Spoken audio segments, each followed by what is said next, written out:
दोस्तों, class 9th का lecture number 1 lines and angles chapter 6 NCERT के हिसाब से आपको मैंने 9th के लिए ये वीडियो बनाया है। तो इसमें जो है आज हम डिस्कस करेंगे लाइन्स एंड एंगल्स, मतलब रेखा और कोण। तो इसमें हम देखेंगे, पहले इसमें पिछले चैप्टर का कुछ ज्ञान होना आवश्यक है। तो इसमें हमने देखा कि कुछ जो इम्पोर्टेंट चीज़ें हैं इस चैप्टर के लिए, पिछले चैप्टर वाली वो चीज़ें हम डिस्कस पहले कर लेते, क्योंकि मैंने उसको पहले नहीं शुरू किया। तो देखते हैं पॉइंट। सबसे पहला चीज़ जो होती है लाइन्स एंड एंगल्स की, सबसे छोटी चीज़ जो होती है वो होती है पॉइंट। पॉइंट मतलब बिंदु, जिसे हिंदी में कहते हैं बिंदु। क्योंकि मैंने यह video English medium Hindi medium दोनों की दृष्टि से बताया है, इस वजह से हम इसको इंग्लिश में भी और हिंदी में भी डिस्कस करेंगे। तो हमने देखा पॉइंट। तो पॉइंट क्या होता है बच्चों? Point, a point in geometry is a location, it has no size, that is no width, no length and no depth. A point is shown by dot. इस डॉट के तरीके से दिखाया जाता है। ये जो डॉट दिखा है, ये डॉट के तरह इसको दिखाया जाता है। तो कहते हैं, इस जो है थ्योरी के अनुसार हम समझते हैं कि जो पॉइंट होता है वो ज्योमेट्री के अनुसार, रेखागणित के अनुसार वह एक लोकेशन को निर्दिष्ट करता है, एक स्थान को निर्दिष्ट करता है, स्थान को इंगित करता है। तो जिसके पास ना तो कोई जो है ना कोई लंबाई होती है, लेंथ मतलब लंबाई, ना तो कोई चौड़ाई होती है, और ना ही कोई गहराई या ऊंचाई, ये सारी चीज़ें उसके पास नहीं होती हैं। अर्थात उसके पास कोई साइज नहीं होती है। आई का मतलब होता है दैट इज़, यानी कि अर्थात। तो इसका मतलब है जो इसके पास साइज नहीं, इसका मतलब उसके पास ना तो चौड़ाई है, ना तो लंबाई है, और ना तो गहराई या ऊंचाई। तो इस वजह से पॉइंट को हम समझ लेते हैं। तो चलिए, पॉइंट तो लगभग क्लियर हो गया होगा सबका। तो पॉइंट देखिए यहाँ पर हमने बनाया अगर पॉइंट, तो इसमें कुछ ना कुछ लंबाई या चौड़ाई या उसका कुछ डायमीटर ज़रूर होगा इस पॉइंट का। लेकिन पॉइंट एक काल्पनिक वस्तु है जिसको हम केवल कल्पना में सोच सकते हैं बस, क्योंकि बिना लंबाई बिना चौड़ाई की किसी वस्तु को, बिना साइज की किसी वस्तु को हम कहीं पर दिखा नहीं सकते। तो इस वजह से हमको काल्पनिक मानते हैं बस। पॉइंट को दिखाने के लिए हम डॉट का प्रयोग करते हैं। अब देखते हैं लाइन। लाइन क्या होती है? लाइन बिंदुओं का जो है संग्रह होती है, बिंदुओं का जो है संग्रह होती है। A line is defined as a line of points that extends infinitely in two directions. इसका मतलब है कि दो दिशाओं में वह इन्फिनिटली मतलब अनंत दूरियों तक एक्सटेंड्स मतलब फैला रहता है। मतलब ऐसे पॉइंट है, तमाम ऐसे हैं, ये अनंत दूरियों तक ऐसे फैले रहते हैं। पॉइंटों का समूह होता है रेखा। तो इस तरह से एक रेखा बनती है। इट हैज़ वन डायमेंशंस, इसकी केवल लंबाई होती है, ये लंबाई, इसकी चौड़ाई जो है नहीं होती। जो इसकी चौड़ाई आप देख रहे हैं थोड़ा सा नहीं होता, कल्पना में मान लिया जाता है इसकी चौड़ाई कुछ नहीं होती। तो इसकी केवल लंबाई होती है, इसकी केवल लंबाई होती है, इसकी चौड़ाई नहीं होती। रेखा कई तरह से बन सकती हैं, कई तरह से हम बना सकते हैं, मतलब उसकी लंबाई होगी, चौड़ाई कुछ नहीं होगी। तो खैर आगे देखते हैं। Points that are the same line, जो ये एक ही लाइन पर तमाम बिंदु जो अनंत बिंदु स्थित रहते हैं, उन बिंदुओं को कॉलिनियर पॉइंट कहा जाता है। तो चलिए देखते हैं आगे। Two lines that meet in a point are called intersecting lines. मतलब दो लाइनें, दो रेखाएं जब किसी एक बिंदु पर मिलती हैं, जैसे दो रेखाएं हैं वो जा रही हैं अनंत काल तक, मतलब अनंत दूरियों तक वह तय कर रही है अपनी दूरी। तो ये एक बिंदु पर उभयनिष्ठ, एक कॉमन बिंदु पर, एक उभयनिष्ठ बिंदु पर जहाँ मिलती हैं, इस बिंदु को जो है मतलब इस रेखा, इस आकृति को, जो ये रेखाएं हैं, इन दोनों रेखाओं को इंटरसेक्टिंग लाइन कहा जाता है, मतलब प्रतिच्छेदी रेखाएं। हिंदी में कहें तो इसे प्रतिच्छेदी रेखाएं कहा जाता है। तो आगे देखते हैं, a part of a line that has defined end points is called a line segment. मतलब एक ऐसी रेखा जिसका एक डिफाइंड लंबाई हो, जिसकी एक डिफाइंड लंबाई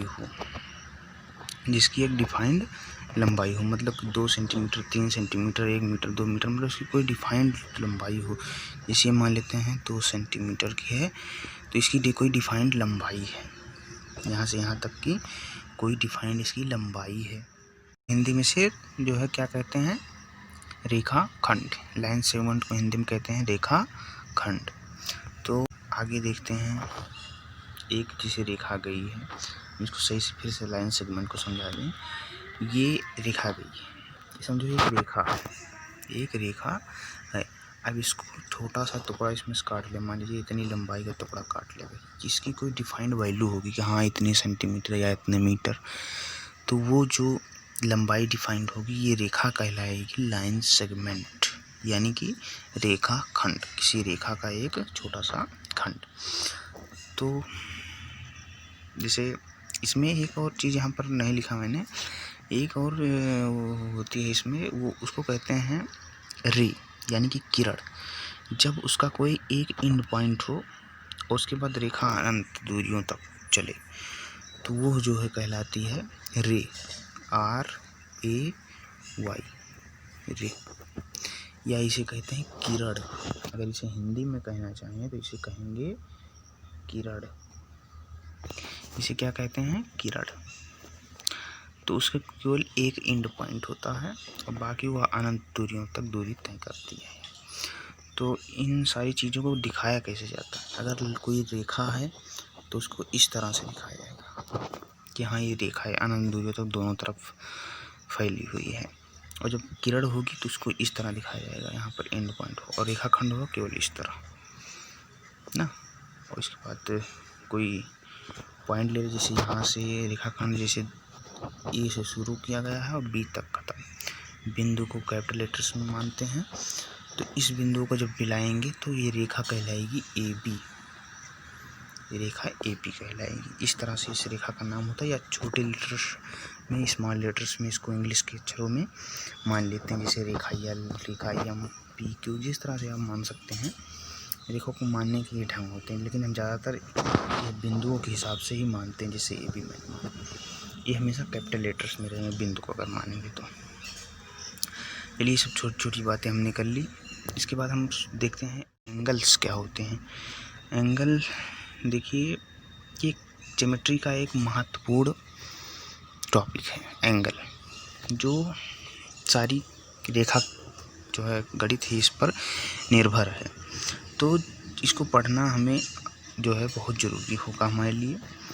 तो पढ़ते हैं एंगल क्या होता है। In geometry an angle can be defined as the figure formed by two rays meeting at a common end point, यानी कि किसी जैसे दो रेखा हैं, दो किरण हैं, किसी एक रेखा पर अगर मिलती हैं तो इनकी जो मध्य का ये स्थान होगा वो कहलाएगा एंगल, ये स्थान कहलाएगा एंगल। इसे हम कोण जो यहाँ पर बिंदु होगा उस हिसाब से कहते हैं एंगल B।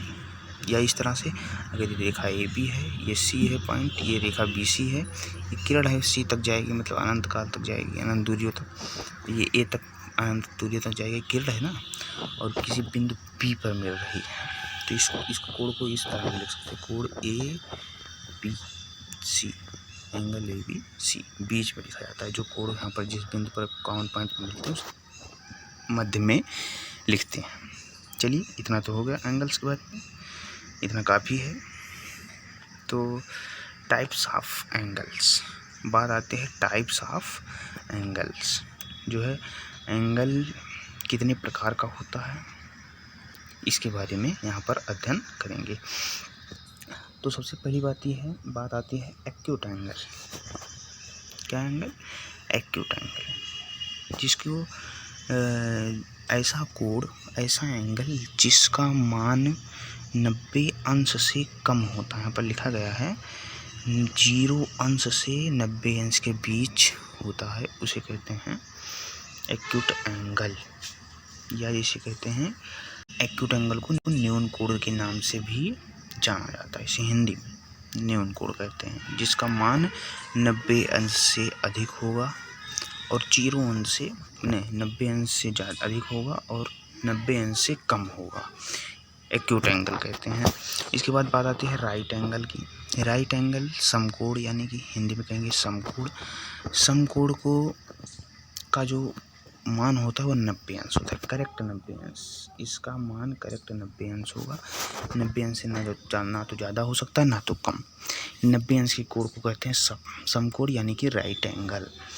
इसके बाद अब आते हैं तीसरे कोण की, वो है ऑब्ट्यूस एंगल। तीसरा एंगल जो है वो ऑब्ट्यूस एंगल है, जिसका मान 180 और 90 के बीच होता है। 180 अंश और 90 अंश के मध्य होता है, बिटवीन 100 डिग्री एंड 90 डिग्री। इन दोनों के मध्य में जो एंगल्स आएंगे वो सारे एंगल्स को ऑब्ट्यूस एंगल कहते हैं। इसके बाद बात आती है स्ट्रेट एंगल की, रिज कोण जिसे हम कहते हैं हिंदी में, यहाँ पर हम लिख देता हूँ रिज कोण। इस तरह से इसको हिंदी में लिखा जाता है, रिज कोण, जिसे हम कहते हैं रिज कोण। तो रिज कोण हो गया स्ट्रेट एंगल जिसका मान केवल 180 अंश होता है। यहाँ पर देखें, आप कहेंगे नहीं तो ये तो आपने बताया था 2 रेखाओं के बिना कोण ही नहीं बन सकता ना भाई, बिना 2 कोई कॉमन पॉइंट होना चाहिए जहाँ मिलता है। यहाँ पर तो एक रेखा सीधी रेखा है यहाँ पर, तो आपका ये भ्रम है। ये सीधी रेखा नहीं है, ये है यहाँ से एक रेखा आई, इस बिंदु पर मिली और एक रेखा इधर चली गई, इधर ये इस तरह से इस बिंदु पर मिल रहे हैं। तो इस बिंदु पर अगर कोण देखेंगे तो ये 180 होगा। बात को समझिए, रटिए ना। तो एक सीधे कभी भी एक केवल अकेली रेखा से कोण नहीं बन सकता बिना 2 रेखाओं की सहायता से। तो अब इसके बाद आते, चलिए इसको बात छोड़िए भारी। अब बात आती है 5वें कोण की, जो है रिफ्लेक्स एंगल, जिसे हिंदी में कहते हैं प्रतिवर्ती कोण, जिसका मान 180 अंश और 360 अंश के मध्य होता है। प्रतिवर्ती कोण क्यों कहते हैं? क्योंकि ये इस तरह से हैं, आप इस कोण को इस तरह से देख सकते हैं। अब इस कोण को इसमें, मतलब इस कोण को इसमें परिवर्तित किया जा सकता है, इसलिए इसको प्रतिवर्ती कोण कहते हैं।